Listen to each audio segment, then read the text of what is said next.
What's up, kayak anglers? We're back.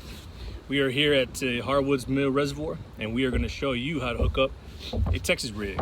So what I'm going to do is I'm going to show you on my rod and reel how we're going to hook up a Texas rig. And why do we need a Texas rig? Well, for a couple reasons.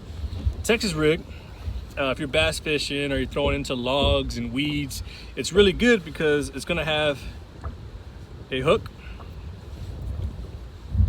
inside a worm or a not necessarily warm. Let me see here.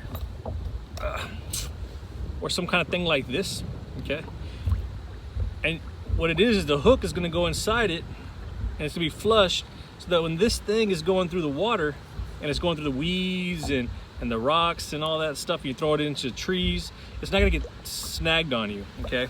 The other key ingredient besides that hook inside that, that plastic is gonna be how the weight's in there. Let me get a weight here.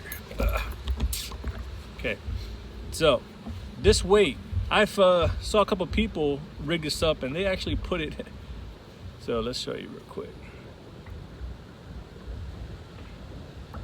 What I'm doing right now is I'm gonna show you the right and wrong way to angle your, what the heck?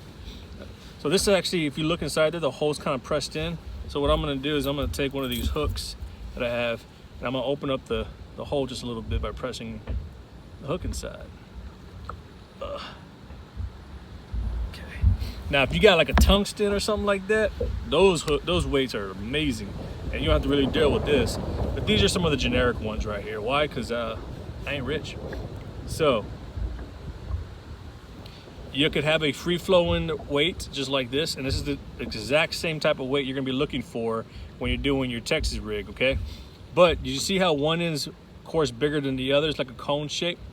So this is one direction, and this is the other direction. So which way is the right direction? Well, I'm gonna show you.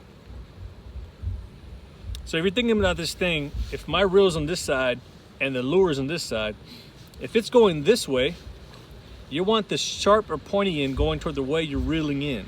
And the reason you want to do that is that if it's going through the weeds, you want it to glide over all the obstacles. If it's this way, obviously this is going to cause more of a snag. It's going to pick up the weeds and the brush and all that stuff, you know. So what we're going to do here, let's take a hook here. Okay, and let me show you one way I do this. I'm gonna, y'all see how I have these retractable, right? Let me see if I can take them off.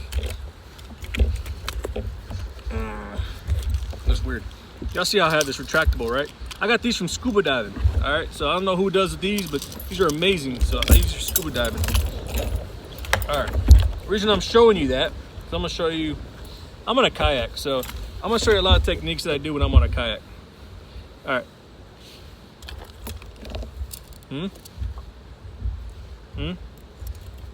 See that? Bam. You see what I just did there? I just basically hooked up my hook onto this. One, so I don't stab myself, but two, it adds some pressure. Why do I want that pressure is when I'm doing my knot tying, it makes it easy for me to grab, okay? So just something I do. You don't need to do that. All right, now, y'all remember what knot I'm gonna be using? Yep, the Diego. Good answer. Okay, 6 or 7 spins, go right back through. Now watch this. When I hold this and let go, watch this, watch this. Whoop, it automatically got tight for me because of the pressure of this. Bam, tension, and then watch this, watch this. Watch. Whoop, that's it, done. Now I just gotta clip it off.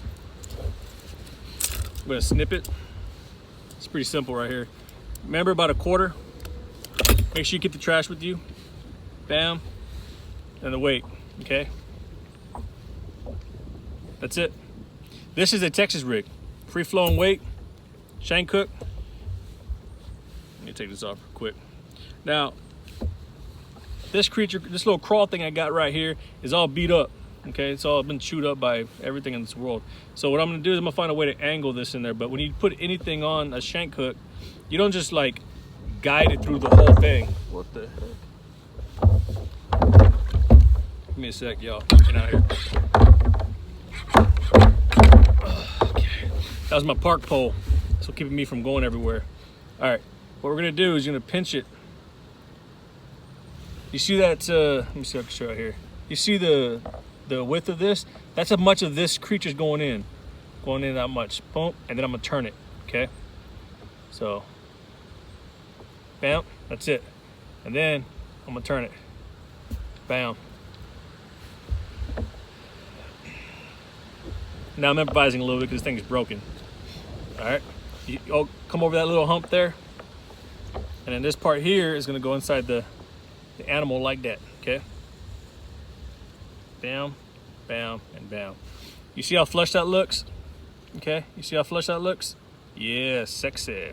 And I just do, sometimes what I do, after it's flush, I will pull it a little bit, and then put that tip in just a little bit.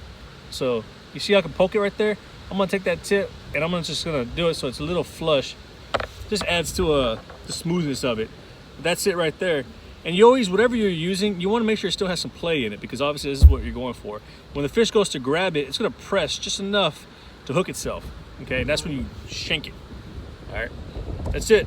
This is your Texas rig right here. It's that simple. How much line do you have from your swivel or your knot? Let's say you do a FG knot or something like that. How much do you leave extra?